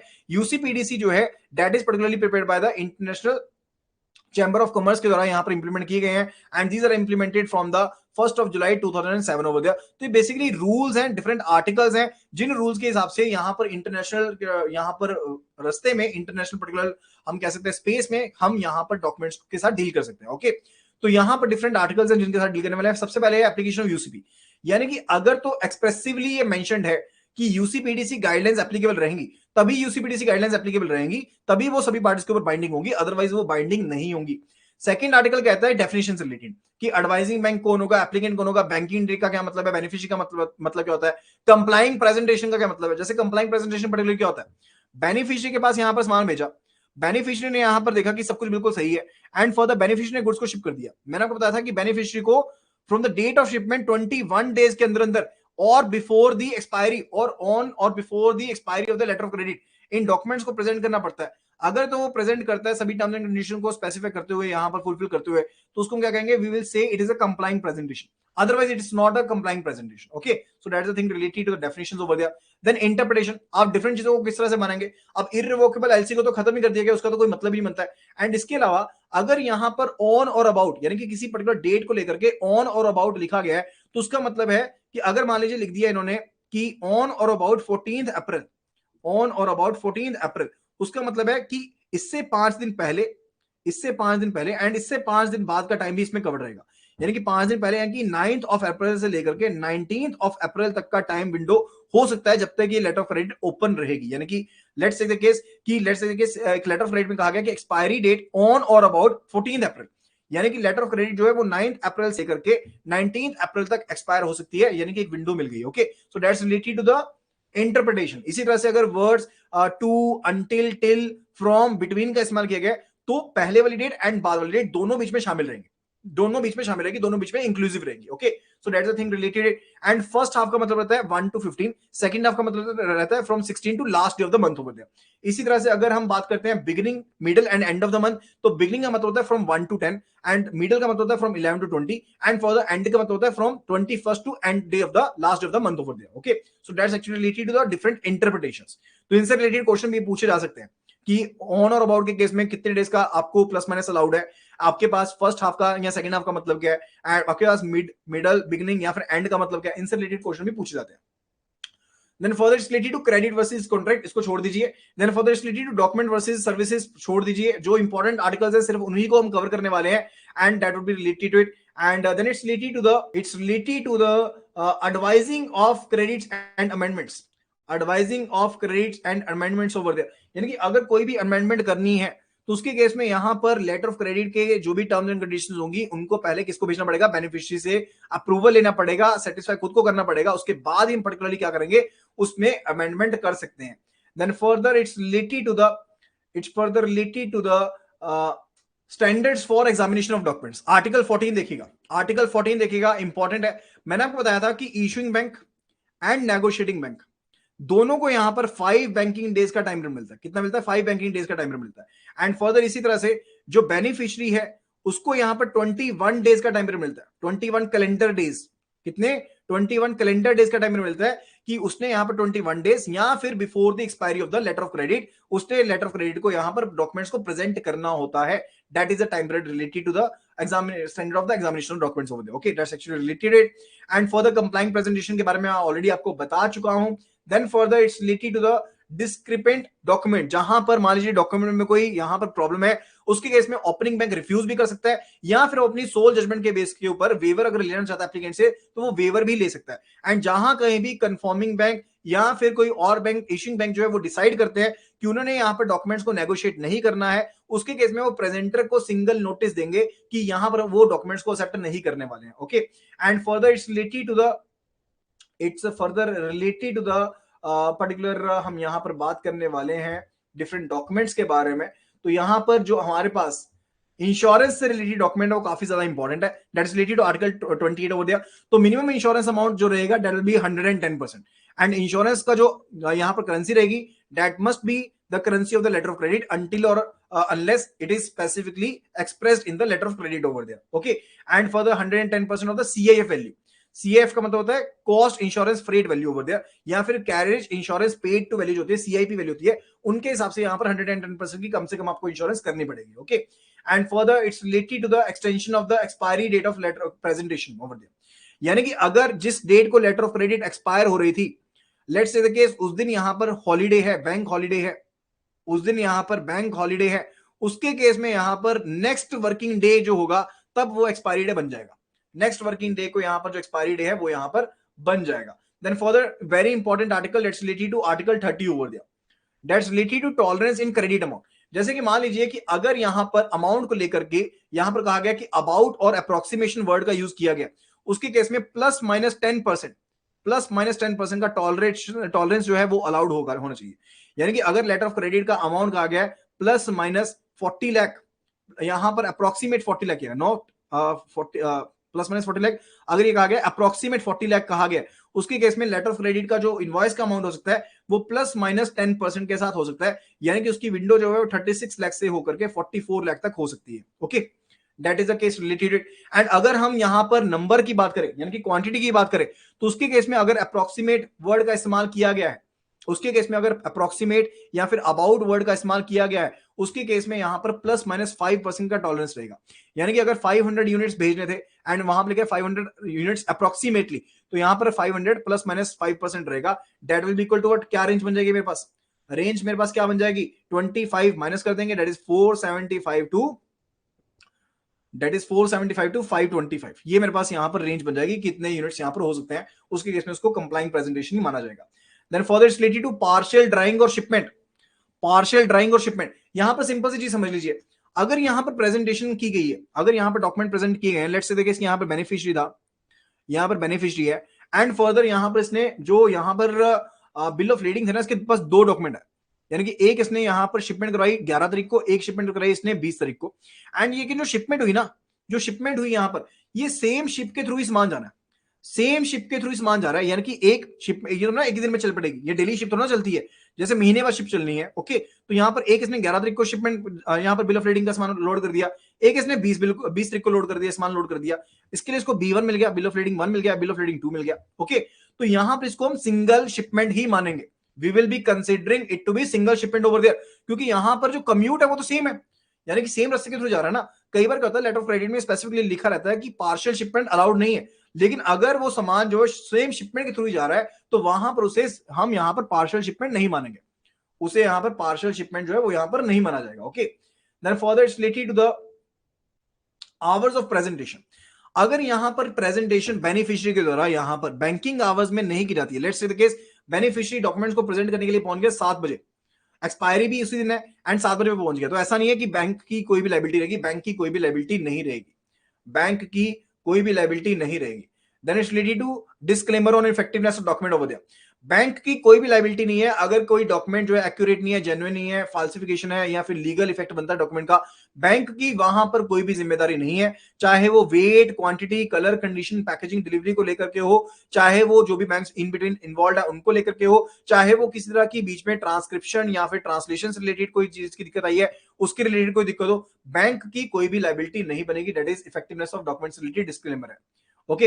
एंड ऐसे ही अगर ट्रांसमिशन एंड ट्रांसलेशन को लेकर है तो भी यहाँ पर बैंक की कोई जिम्मेदारी नहीं है। अगर किसी तरह का राइट हो जाता है या फिर किसी तरह का यहाँ पर एक्ट ऑफ गॉड दिक्कत आ जाती है, यानी कि मान लीजिए भूकंप आ गया या फिर और कोई दिक्कत आ गई, उसके केस में अगर बैंक क्लोज रहता है एंड लेटर ऑफ क्रेडिट आपकी यहाँ पर प्रेजेंटेशन आप नहीं कर पाते हैं, तो भी बैंक की कोई जिम्मेदारी नहीं है। That is covered under force majeure over there. Okay. And further it's related to कि बैंक जो है disclaimer for the acts of instructed party, जैसे मान लीजिए बैंक ने यहाँ पर रीइंबर्समेंट बैंक को अलॉट किया कि रीइंबर्समेंट आप करोगे, लेकिन अगर रीइंबर्समेंट बैंक ने अपनी डॉक्यूमेंट यहाँ सही नहीं की है, या एडवाइजिंग बैंक या कंफर्मिंग बैंक ने प्रॉपर नहीं किया, नेगोशिएटिंग बैंक ने प्रॉपर काम नहीं किया, तो उसके केस में भी इश्यूइंग बैंक की कोई भी जिम्मेदारी नहीं होगी। Further it's related transferable credit over there, तो यहाँ पर ट्रांसफरेबल क्रेडिट की बात की गई है। Then for the assignment of proceeds, अब यहाँ पर असाइनमेंट ऑफ प्रोसीड पर्टिकुलरली क्या है, मान लीजिए normal of letter of credit है, कोई ना तो वो बैक टू बैक एलसी है ना ही वो ट्रांसफरेबल एलसी है, तो क्या उसके केस में पैसा आगे ट्रांसफर किया जा सकता है? यस, किया जा सकता है। तो जैसे मान लीजिए कि बेनिफिशियरी यहाँ पर डॉक्यूमेंट्स के बेनिफिशियरी के पास लेटर ऑफ क्रेडिट आती है, बेनिफिशियरी यहाँ पर शिपमेंट कर देता है एंड उसके बाद बेनिफिशियरी यहाँ पर कंप्लाइंग प्रेजेंटेशन कर देता है, लेकिन बेनिफिशियरी को अभी तक पैसे नहीं मिले, बेनिफिशियरी को अभी तक पैसे नहीं मिले, तो ये लेटर ऑफ क्रेडिट यहाँ पर एक्सेप्टेड जो बिल है यहाँ पर बेनिफिशियरी के पास है। अब बेनिफिशियरी यहाँ पर क्योंकि इसके पास राइट है, क्योंकि ये एक्शन ऑफ क्लेम बन गया ना, ये एक्शन ऑफ क्लेम बन गया बेनिफिशियरी के नेम में, क्योंकि यहां पर बेनिफिशियरी ऑलरेडी कंप्लाइंग प्रेजेंटेशन कर चुका है, तो ये बेनिफिशियरी का राइट है कि उसको यहां पर ये पैसा मिलेगा जो लेटर ऑफ क्रेडिट में मेंशन्ड है। आज नहीं मिलेगा, 2 महीने बाद मिल जाएगा, लेकिन वो उसके ऊपर राइट है उसका, ठीक है। तो उसके केस में बेनिफिशियरी जो है वो यहां पर पर्टिकुलरली क्या कर सकता है, बेनिफिशियरी जो है वो यहां पर पर्टिकुलरली इस असाइनमेंट, इस पर्टिकुलर प्रोसीड्स को असाइन कर सकता है एंड उसके अगेंस्ट यहां पर पैसा ले सकता है बैंक से। Okay, so that is a thing related to it, that is a thing related to assignment of proceeds over there. Okay, and further क्योंकि आजकल ई जमाना है, यानी कि इंटरनेट का जमाना है, तो उसके केस में ई रूल्स, ई यूसीपी लागू रहते हैं। वर्जन 2 ऑलरेडी आ चुका है, वो यहां पर लागू रहेंगे। दैट इज रिलेटेड टू अगर आपने यहां पर रीइंबर्समेंट बैंक को अपॉइंट किया एंड आप यूआरआर 725 को लागू करना चाहते हैं, तो यहां पर रीइंबर्समेंट के केस में यूआरआर 725 जो कि आईसीसी के द्वारा अप्रूव्ड है वो यहां पर लागू रहेंगे। एंड फर्दर यहां पर पहले 525 वर्जन चलता था, अब 725 वर्जन है। एंड फर्दर यहां पर ये बैंक टू बैंक जो रीइंबर्समेंट है उसके ऊपर ये लागू रहेंगे।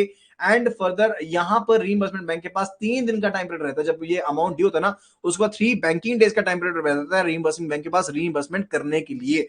तो इस चीज का भी यहां पर खास करके ध्यान रखा जाना चाहिए। ओके, एंड फर्दर अगर रीइंबर्समेंट का क्लेम जो है वो आफ्टर वर्किंग आवर्स आपके पास आया है, तो वहां पर उसे ये माना जाएगा कि रीइंबर्समेंट का क्लेम जो नेक्स्ट डे रिसीव किया गया। Okay, then it is related to the Incoterms. Incoterms का मतलब क्या है? That is actually related to the international commercial terms.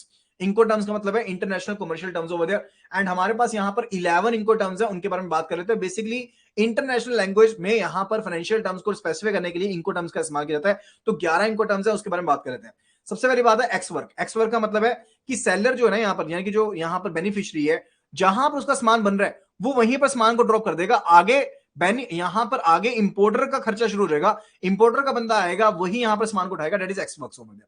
Then it is at delivery at place, that is DAP. DAP का मतलब रहता है कि जो सेलर है वो एक डेजिग्नेटेड प्लेस के ऊपर सामान को छोड़ देगा, उसके बाद सारी की सारी जिम्मेदारी जो है वो यहां पर बायर की रहेगी। Then it is free on board. Free on board का मतलब है कि यहां पर वो सामान को चढ़ा देगा एक बार, यानी कि जो सेलर है वो यहां पर गुड्स को यहां पर शिप के ऊपर चढ़ा देगा, पोर्ट साइड के ऊपर, ठीक है, गुड्स को शिप के ऊपर चढ़ा देगा। आगे कोई जिम्मेदारी, आगे का जो खर्चा है सारा का सारा वो किसके ऊपर है? वो यहां पर बायर के ऊपर है, वो यहां पर बायर के ऊपर है। Then it is FCA, that is free carrier. Free carrier का मतलब है कि यहां पर किसी डेजिग्नेटेड प्लेस के ऊपर, जो भी प्लेस यहां पर है या सेलर की प्रीमाइसेस के ऊपर, यहां पर जो सेलर है वो बायर का जो एजेंट होगा, ये बायर के एजेंट को ये सामान दे देगा, उसके बाद ये बायर के एजेंट की सारी जिम्मेदारी होगी, यानी कि फ्री कैरियर। ओके, देन हो गया एफएएस। एफएएस हो गया फ्री अलोंगसाइड शिप, यानी कि शिप के ऊपर भी सामान चढ़ाना, शिप के ऊपर भी सामान चढ़ाना, सिर्फ शिप के पास जाकर के सेलर अपना सामान छोड़ देगा, उसके बाद आगे की सारी की जिम्मेदारी किसकी होगी? यहां पर बायर की हो जाएगी। Okay, for the CFR, cost and freight, यानी कि जो सेलर है वो यहां पर जो भी शिप है डेजिग्नेटेड पोर्ट के ऊपर वहां पर सामान पहुंचाएगा, डेजिग्नेटेड शिप के पास सामान पहुंचाएगा, वहां तक लेकर के जाने का, ठीक है। एंड फर्दर जो गुड्स तक पोर्ट को लेकर आने का खर्चा है, गुड्स को पोर्ट तक लेकर आने का खर्चा है, वो यहां पर किसका होगा? वो सेलर का होगा, वो यहां पर किसका होगा? सेलर का होगा। एंड सीएफ के केस में क्या है? जो भी यहां पर सेलर है वो यहां पर गुड्स को शिप तक ले जाएगा एंड नेम्ड पोर्ट तक लेकर जाने का जो भी खर्चा है, इंश्योरेंस का खर्चा है, फ्रेट का खर्चा है, वो सारा का सारा किसका रहेगा? सेलर का रहेगा। Then it is CPT, that is carriage paid to. Carriage paid to, यहां पर सेलर जो है वो यहां पर गुड्स को किसी डेजिग्नेटेड प्लेस के ऊपर ले जाएगा एंड वहां तक का जो खर्चा होगा वो सेलर करेगा। कैरेज एंड इंश्योरेंस पे टू के केस में क्या कि किसी पर्टिकुलर डेजिग्नेटेड प्लेस तक पहुंचाने के लिए इंश्योरेंस का खर्चा या फिर कैरेज का खर्चा वो सारा का सारा सेलर का होगा।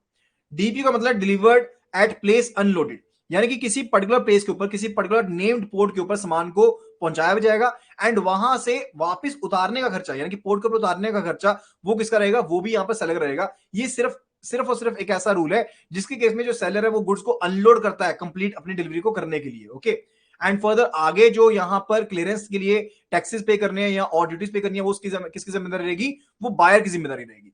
Then it is DDP. DDP का मतलब है यानी कि सामान को पहुंचाने की, सामान को वहां पर पहुंचा करके एंड फर्दर जो भी ड्यूटीज पे करनी है वो भी जिम्मेदारी किसकी रहेगी, वो भी सेलर की रहेगी। That is a DDP over there. तो पहले 13 इनको टर्म्स थी, लेकिन कुछ एक इनको टर्म्स को यहां पर रिमूव कर दिया गया। डीएएफ, डीडीयू, डीईक्यू, डीईएस को रिमूव कर दिया गया एंड डीपीयू एंड डीएटी को ऐड कर दिया गया। ओके, तो यहां पर जो इंपॉर्टेंट है that is related to DDP, DPU and CIF and for the FCA, FOB. ये इंपॉर्टेंट टर्म्स है, इनसे रिलेटेड क्वेश्चंस पूछ लिए जाते हैं। Okay, then further it's related to the crystallisation of the foreign currency liability over there. अब कई बार ये भी हो सकता है लेटर ऑफ क्रेडिट आपकी बिल्कुल सही होगी, आपने लेटर ऑफ क्रेडिट ओपन भी कर दिया, सब कुछ हो गया, लेकिन पर्टिकुलरली लेटर ऑफ क्रेडिट का अमाउंट पे नहीं किया गया, यहां पर एप्लीकेंट ने अमाउंट पे नहीं किया। उसके केस में यहां पर पहले क्या होता था, 10 वर्किंग डेज का टाइम पीरियड रखा गया था कि उसके बाद यहां पर फेडाई के रूल से, यानी कि जो आपके पास फेडाई के रूल्स होते हैं उनके हिसाब से, हम इसके बारे में आगे पढ़ेंगे, तो फेडाई के रूल्स के हिसाब से ये कहा गया था कि 10 वर्किंग डेज के बाद आप यहां पर इसको क्रिस्टलाइज करवा सकते हैं। लेकिन अब बैंक को कह दिया कि आपकी आपकी खुद की जिम्मेदारी है, आप इसको जब भी क्रिस्टलाइज करवाना चाहते हो आप इसको क्रिस्टलाइज करवा सकते हो, उसमें यहां पर कोई भी लेना देना नहीं है। तो यहाँ पे टीटी सेलिंग रेट्स के ऊपर यहां पर इनको बुक कर लिया जाता है, यानी कि एंड फर्दर इसको आगे क्या कर लिया जाता है, क्रिस्टलाइज कर लिया जाता है। एंड फर्दर अगर यहां पर बिल को रिटायर नहीं किया जाता, अगर यहां पर बिल को रिटायर नहीं किया जाता एंड फर्दर पेमेंट नहीं की जाती है इंपोर्टर के द्वारा, उसके केस में जो इशूइंग बैंक है वो यहां पर लाइबिलिटी को क्रिस्टलाइज करेगा, कौन से रेट के ऊपर, बिल्स सेलिंग रेट के ऊपर क्रिस्टलाइज कर लेगा एंड फर्दर रेट जिसके ऊपर फॉरवर्ड कॉन्ट्रैक्ट बुक हुआ था उसके ऊपर उसको क्रिस्टलाइज कर लेगा। ओके, एंड यूसीएस बिल्स के केस में जो भी फॉरेन करेंसी लायबिलिटी है ड्यू डेट के ऊपर यहां पर उसे क्रिस्टलाइज किया जाएगा इंडियन रूपी में। Okay, then further it's related to evidence of import by the importer. अब कई बार क्या होता है कि यहां पर देखिए ठगी मारने वाले बंदे बहुत बैठे हैं, तो हो सकता है कि इंपोर्टर ने लेटर ऑफ क्रेडिट को ओपन कर लिया एंड लेटर ऑफ क्रेडिट का सारा तामझाम भी हो गया, लेकिन एक्चुअल में कोई इंपोर्ट हुआ ही नहीं। तो यहां पर इस चीज को यकीनी बना के कहा गया कि बिल ऑफ एंट्री जो कि डॉक्यूमेंट्स है वो यहां पर इंपोर्टर को डिपॉजिट करवाने पड़ेंगे, यानी कि एक्सचेंज कंट्रोल कॉपी जो है बिल ऑफ एंट्री की वो प्रिस्क्राइब पीरियड में यहां पर डिपॉजिट करवानी पड़ेगी। ऑथराइज डीलर्स को यह कहा गया है कि यहां पर अगर इंपोर्टर जो है वो 6 महीने के अंदर अंदर ऑथराइज डीलर के पास यहां पर बिल ऑफ एंट्री को जमा नहीं करवाता है तो उसके बाद उसको 3 महीने का और टाइम दिया जाएगा। अगर अगले 3 महीने में भी यहां पर वो यहां पर एंट्री नहीं करवाता है तो उसके केस में यहां पर जो ऑथराइज डीलर है वो बीईएफ स्टेटमेंट जो कि आरबीआई के पास सबमिट की जाती है, बिल ऑफ एंट्री जो यहां पर स्टेटमेंट है जो आरबीआई के पास सबमिट की जाती है हाफ ईयरली बेसिस के ऊपर, जो कि यहां पर पर्टिकुलरली सबमिट की जाती है on the close of half year with in 15 days, उसमें यहां पर रिपोर्टिंग कर देगा कि इसके रिलेटेड यहां पर बिल ऑफ एंट्री जो है वो यहां पर सबमिट नहीं हुई है। Okay, then further it's related to the standby letter of credit. Standby letter of credit के केस में मैं आपको ऑलरेडी बता चुका हूं कि ये बेसिकली गारंटी का सब्स्टिट्यूट है। अब यूएसए में गारंटी तो है नहीं है, तो वहां पर standby letter of credit का जो इस्तेमाल है वो यहां पर किया जाता है। Okay, so that would be related to all this. So the case study number 1 over here, it says Messrs Exports Private Limited received a letter of credit for export of goods amount of rupees 50 lakh approximately.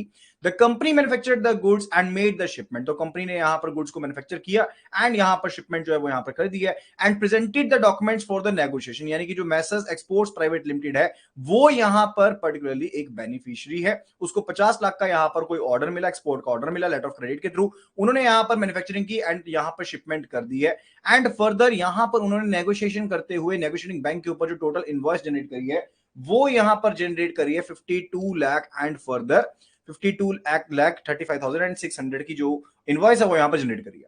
अब negotiating bank जो है वो refuse कर देता है। Scenario कुछ इस तरह से है, इसके पास ऑर्डर है, इसने नेगोशिएशन करने के बाद, इसने यहाँ पर डॉक्यूमेंट्स की शिपमेंट करने के बाद डॉक्यूमेंट्स को नेगोशिएट करने के लिए नेगोशिएटिंग बैंक के साथ यहाँ पर डॉक्यूमेंट्स भेजे, लेकिन नेगोशिएटिंग बैंक ने मना कर दिया कि आपकी जो इनवॉइस का अमाउंट है ना वो यहाँ पर ज्यादा है रेदर देन द अमाउंट जो कि यहाँ पर मेंशन था लेटर ऑफ क्रेडिट में। तो इस केस में यहाँ पर एक्सपोर्टर की क्या पोजीशन रहने वाली है, क्या एक्सपोर्टर यहाँ पर सही है या गलत है, यस और नो लिख करके बताइए। अगर सही है तो यस लिख दीजिए, अगर गलत है तो नो लिख दीजिए। Kindly please do answer at the earliest, जल्दी से जल्दी इस क्वेश्चन का यहाँ पर आंसर पोस्ट कर दीजिए। तो हमने डिफरेंट आर्टिकल्स के बारे में बात करी थी, जिसमें हमने यहाँ पर आर्टिकल जो थे डिफरेंट उनके बारे में पढ़ा था कि क्या क्या आर्टिकल्स में डिफरेंट कंडीशंस रहती हैं, कहां पर क्या वेवर अलाउड किया गया है, कहां क्या वेवर अलाउड नहीं है। तो यहां पर जो आर्टिकल 30 है, आर्टिकल 30 है, वहां पर स्पेशली बताया गया था टॉलरेंस इन क्रेडिट अमाउंट के बारे में, टॉलरेंस इन क्रेडिट अमाउंट के बारे में। यानी कि अगर लेटर ऑफ क्रेडिट में अमाउंट के साथ वर्ड अबाउट या अप्रोक्सीमेटली का इस्तेमाल किया गया है, अगर अबाउट या अप्रोक्सीमेट का इस्तेमाल किया गया है, तो अमाउंट के केस में यहां पर +-10% का विंडो हम दे सकते हैं, टॉलरेंस हम प्रोवाइड कर सकते हैं। तो यहां पर चाहे अमाउंट जो मेंशन किया गया है लेटर ऑफ क्रेडिट में वो 50 लाख का यहां पर मेंशन किया गया है, लेकिन यहां पर इनवॉइस का अमाउंट जो रिसीव कर सकते हैं हम, जो यहां पर बिल्कुल अलाउड रहेगा, वो यहां पर 45 लाख या 55 लाख तक हो सकता है। ओके, तो यहां पर ये चीज बिल्कुल सही है कि इसने टोटल इनवॉइस जो है 52,35,600 की यहां पर रेज करी है, तो उसमें कोई भी दिक्कत वाली बात यहां पर नहीं है। So this is as per the article 30 of the UCPDC. UCPDC की फुल फॉर्म क्या है? Uniform customs and practices of documentary credit 600 जो इसका वर्जन है वो यहां पर एप्लीकेबल है।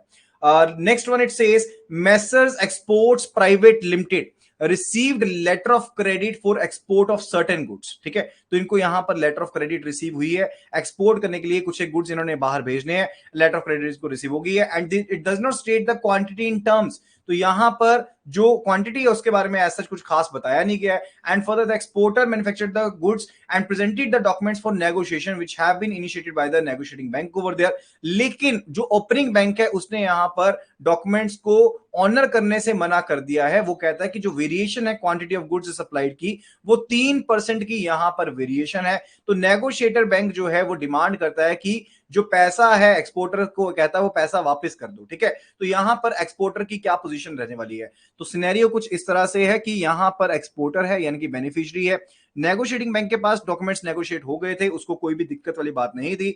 जब उसने यहां पर डॉक्यूमेंट प्रेजेंट किए ओपनिंग बैंक के पास, तो ओपनिंग बैंक कहता कि ये वेरिएशन जो है ये यहां पर 3% की वेरिएशन है एंड हम ऑनर नहीं करेंगे, उसने मना कर दिया। तो नेगोशिएटिंग बैंक ने पैसे वापस मांग लिए यहां पर एक्सपोर्टर से। ओके, तो ये सिनेरियो हमारे पास है। तो उसके केस में एक्सपोर्टर की क्या पोजीशन रहने वाली है उसके बारे में आपको यहां पर फटाफट से बताना है कि whether the exporter is right और रॉन्ग। तो फटाफट से यहां पर आंसर कर दीजिए कि एक्सपोर्टर यहां पर इस केस में सही है या फिर गलत है। कि यहां पर वेरिएशन जो है वो यहां पर नंबर ऑफ यूनिट्स के केस में 3% की वेरिएशन हो गई, क्या ये वेरिएशन सही मानी जाएगी? तो यस, यहां पर यमुना जी ने सबसे पहले आंसर पोस्ट किया है कि यस, इसको एक्सेप्ट किया जाएगा।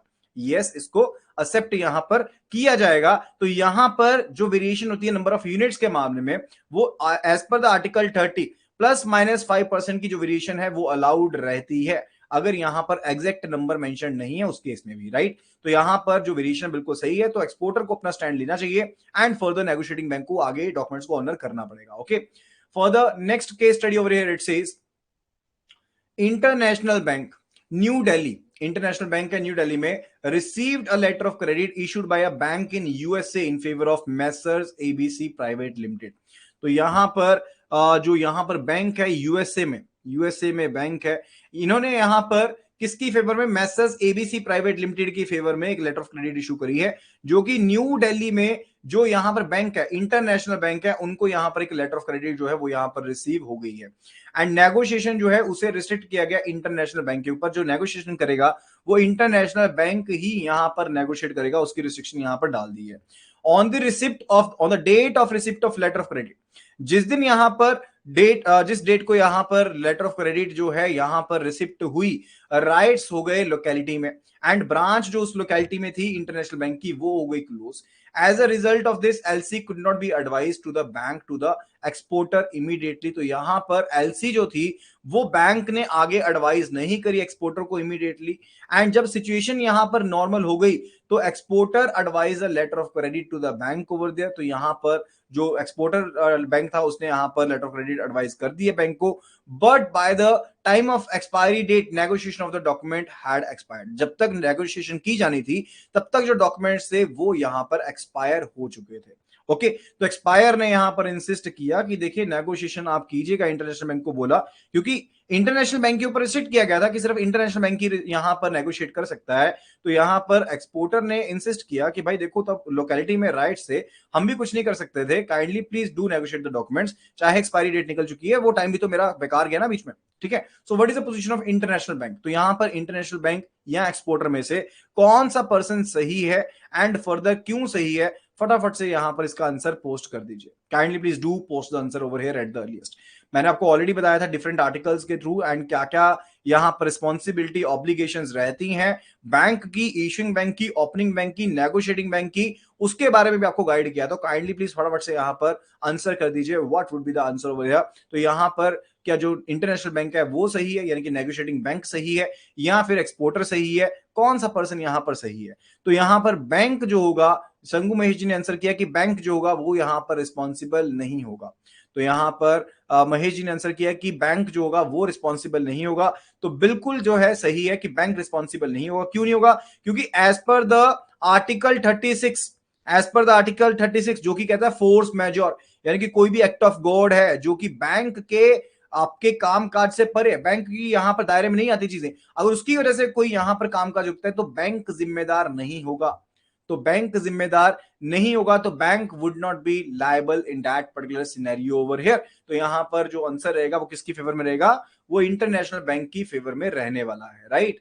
एंड फॉर द नेक्स्ट यहां पर केस स्टडी की तरफ मूव करते हैं। It says Messrs ABC Private Limited has received the letter of credit in their favor for export of certain goods to Canada। तो यहां पर Messrs ABC Private Limited को यहां पर लेटर ऑफ क्रेडिट रिसीव हुई है उनकी फेवर में, ताकि वो जो यहां पर गुड्स है उनको एक्सपोर्ट कर पाए कनाडा में। Okay, the date of expiry on the credit is on and about 31st of December 2020। तो यहां पर जो लेटर ऑफ क्रेडिट के ऊपर डेट थी, that was on and about 31st of December 2020 over there. Since the process involved in manufacturing of goods were quite longer over there, exporter could presented the documents negotiation on 3rd January। यानी कि यहां पर letter of credit के बीच में जो date दी गई थी वो दी गई थी ऑन एंड अबाउट कितनी? 31st of December 2020 की दी गई थी। लेकिन क्योंकि मैन्युफैक्चरिंग का प्रोसेस कुछ लंबा था, तो यहां पर मैन्युफैक्चरिंग के बाद जो डॉक्यूमेंट्स दिए गए, प्रेजेंट किए गए यहां पर, वो प्रेजेंट किए गए 3rd of January 2021 को। Okay, and for the documents were not negotiated bye the negotiating bank. तो यहां पर नेगोशिएटिंग बैंक ने डॉक्यूमेंट्स को नेगोशिएट करने के लिए मना कर दिया कि हम भाई नेगोशिएट नहीं करेंगे यहां पर डॉक्यूमेंट्स को, जिसके ऊपर जो एक्सपोर्टर है उसने यहां पर ऑब्जेक्शन क्रिएट करी। तो एक्सपोर्टर ने यहां पर ऑब्जेक्शन क्रिएट करी एंड फर्दर यहां पर एक्सपोर्टर की ओपिनियन ये थी कि यहां पर डॉक्यूमेंट्स में देखो कोई कमी पेशी नहीं है, एंड फर्दर डॉक्यूमेंट्स जो मैंने प्रेजेंट किए वो यहां पर नेगोशिएशन के लिए इन टाइम प्रेजेंट किए हैं। तो यहां पर एक्सपोर्टर की पोजीशन क्या रहेगी? Is exporter right in this particular scenario या फिर वो गलत है? जल्दी से जल्दी यहां पर आंसर कीजिए कि एक्सपोर्टर जो है वो इस पर्टिकुलर सिनेरियो में सही है या फिर गलत है। उसके बारे में आपको फटाफट से यहां पर आंसर जो है वो पोस्ट कर देना है रिलेटेड कि एक्सपोर्टर जो है वो बिल्कुल सही है। एक्सपोर्टर क्यों सही है? देखिए यहां पर जो डेट दी गई है ना, जो डेट दी गई है, date is given to be on and about. जब भी यहां पर डेट ऑन एंड अबाउट दी जाती है, यानी कि फिक्स्ड डेट यानी कि नियर बाय डेट दी गई है, उसके केस में यहां पर +- 5 डे दिए जाएंगे with the date over there and both the days inclusive, यानी कि आगे पीछे 5 दिन के एंड वाले जो डे होंगे वो भी इंक्लूसिव रहेंगे। यानी कि ये कहा तो 31 दिसंबर को है, लेकिन ये जो लेटर ऑफ क्रेडिट है 5th of January तक सबमिट की जा सकती थी। ये लेटर ऑफ क्रेडिट के डॉक्यूमेंट्स हमको यहां पर 5th of January तक प्रेजेंट किया जा सकता था। तो यहां पर ये पर्सन जो है वो बिल्कुल सही कह रहा है, कोई भी यहां पर दिक्कत वाली बात नहीं है। तो एक्सपोर्टर का स्टैंड जो है वो यहां पर बिल्कुल सही रहने वाला है, राइट।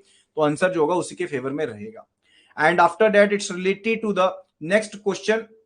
नेक्स्ट क्वेश्चन की तरफ चलते हैं। यहां पर it says as letter of credit provides for shipment of 500 pieces of trousers in 200 carton. तो ये कहा गया कि 500 पीसेज जो हैं ट्राउजर्स के, उनको 200 कार्टन में यहां पर क्या करना है? शिपमेंट करनी है।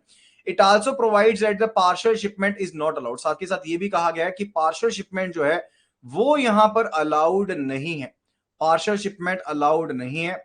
एंड बेनिफिशियरी जो है वो यहां पर हैंड ओवर कर देता है 100 कार्टन को शिपिंग कंपनी को 10th of December को। एंड अगले जो 100 यहां पर कार्टन है, यानी कि 200 कार्टन टोटल देने थे, 200 कार्टन में से 100 कार्टन जो दे दिए वो यहां पर दे दिए कौन सी डेट को? 10th दिसंबर को दे दिए एंड जो बाकी के 100 कार्टन थे वो 16th ऑफ दिसंबर को दे दिए। एंड फर्दर इसके related 2 bill of lading generate हो गए। एक के ऊपर जो डेट है वो यहाँ पर 10 दिसंबर की है, दूसरे के ऊपर जो डेट है वो यहाँ पर 16 दिसंबर की है। एंड कार्टन जो है वो यहाँ पर सिंगल वेसल के ऊपर लेके जा रहे हैं जो कि 20 दिसंबर को ही वहां से रवाना हुआ है। एंड डॉक्यूमेंट्स को नेगोशिएशन के लिए नेगोशिएटिंग बैंक के पास भेजा गया है, लेकिन यहां पर ओपनिंग बैंक ने जो डॉक्यूमेंट्स है वो रिटर्न कर दिए। उन्होंने कहा कि लेटर ऑफ क्रेडिट में देखिए स्पेसिफिकली लिखा हुआ है कि पार्शियल शिपमेंट परमिट नहीं है। तो इस केस में यहां पर बैंक सही है या फिर यहां पर एक्सपोर्टर सही है?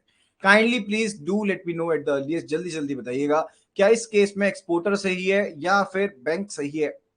ओपनिंग बैंक सही रहेगा या फिर एक्सपोर्टर सही रहेगा? Kindly please do answer at the earliest. So यहां पर देखिए सिंपल सा केस समझिएगा। जब यहां पर एक चीज को समझना जरूरी है कि अगर आपके पास शिपमेंट जो हो रही है वो एक ही तरीके से हो रही है एंड फर्दर आपके पास सेम रूट के थ्रू हो रही है, तो उसे हम पार्शियल शिपमेंट नहीं मान सकते। यानी कि मानते हैं कि जो यहां पर बिल ऑफ लेडिंग है वो 2 बिल ऑफ लेडिंग है, लेकिन वो एक ही वेसल में सामान जा रहा है, एक ही शिप में सामान जा रहा है, तो उसे हम यहां पर क्या नहीं मान सकते, उसको हम पार्शियल शिपमेंट नहीं मानेंगे। That will be the same, considered to be same shipment over there, right? तो यहां पर एक्सपोर्टर जो है वो यहां पर बिल्कुल सही है। यहां पर नेक्स्ट क्वेश्चन पर चलते हैं। It's related to ABC bank received documents under the letter of credit from XYZ on 22nd of December. तो एबीसी बैंक के पास डॉक्यूमेंट्स यहां पर रिसीव हुए हैं XYZ बैंक की तरफ से 22nd दिसंबर, जिस दिन यहां पर वेंसडे था। And it took 1 day to check the documents and then the documents were forwarded for acceptance by the applicant over there।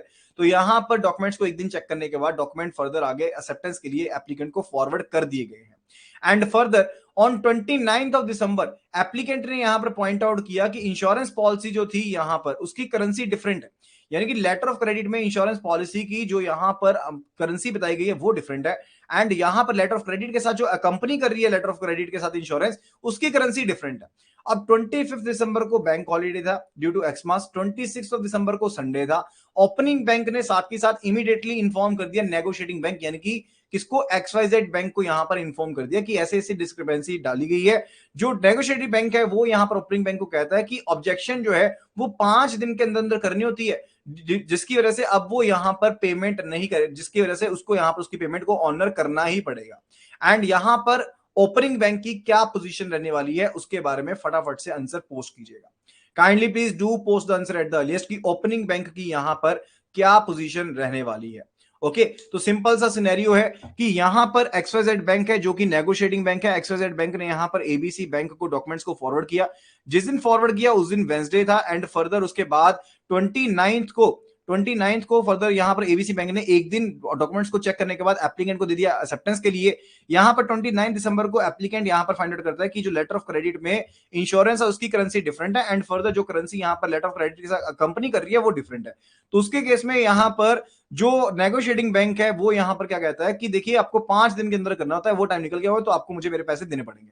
Okay, so that is a scenario. तो यहां पर ओपनिंग बैंक सही है या फिर नेगोशिएटिंग बैंक सही है, उसके बारे में फटाफट से यहां पर आपको आंसर पोस्ट करना है।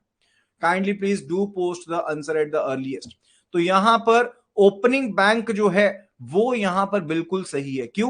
क्योंकि ये जो 5 डेज का टाइम मिलता है ना, मैंने आपको बताया था कि स्क्रूटिनी के लिए, डॉक्यूमेंट्स को स्क्रूटिनाइज करने के लिए यहां पर ओपनिंग बैंक को एंड नेगोशिएटिंग बैंक दोनों को 5 बैंकिंग डेज मिलते हैं। क्या मिलते हैं? 5 बैंकिंग डेज मिलते हैं। अगर 22 को भी डॉक्यूमेंट्स यहां पर रिसीव हुए थे, उसके केस में यहां पर 25 का हॉलीडे हो गया, 26 का हॉलीडे हो गया, तो भी यहां पर पर्टिकुलरली जो बैंक है उसे यहां पर डॉक्यूमेंट्स बिल्कुल सही टाइम पर उसने पॉइंट आउट किया है। तो ओपनिंग बैंक यहां पर बिल्कुल सही है, उसकी कोई भी गलती नहीं है, तो ओपनिंग बैंक का स्टैंड बिल्कुल सही माना जाएगा। Okay, so that is a scenario related to it. I hope कि आपको ये पॉइंट क्लियर हो गए होंगे। आई होप कि आपको यहाँ पर ये वीडियो पसंद आई होगी। अगर आपको ये वीडियो पसंद है तो फटाफट से वीडियो को रेट कर देना। आउट ऑफ 10 कमेंट सेक्शन में आप कमेंट पास कर सकते हो या फिर आप चैट बॉक्स में लिख सकते हो। एंड फर्दर आप हमारा कोर्स अभी के अभी ज्वाइन कर लीजिए, जिसमें आपको ऐसी ही अमेजिंग वीडियोस मिलने वाली हैं, ऐसी ही अमेजिंग क्वालिटी के साथ, ताकि आप अपना एग्जाम जो है वो पहली बार में क्लियर कर पाएं। तो आप हमारी एप्लीकेशन जो कि एंड्रॉइड यूजर्स के लिए अवेलेबल है in the name of IIBF learning centre, आप उसे डाउनलोड कर सकते हैं। And if you are iOS user, do download my institute application and use the organisation code GEGKT and start preparing for the same. Application का link आपको description box में मिल जाएगा। एंड फर्दर आप हमें व्हाट्सएप कर सकते हैं हमारा चैनल ज्वाइन करने के लिए। आपको व्हाट्सएप करना है टू द नंबर 9646900030 के ऊपर, and we will be sharing all the links to you and free PDFs to you. So thank you so much and see you again in the next video.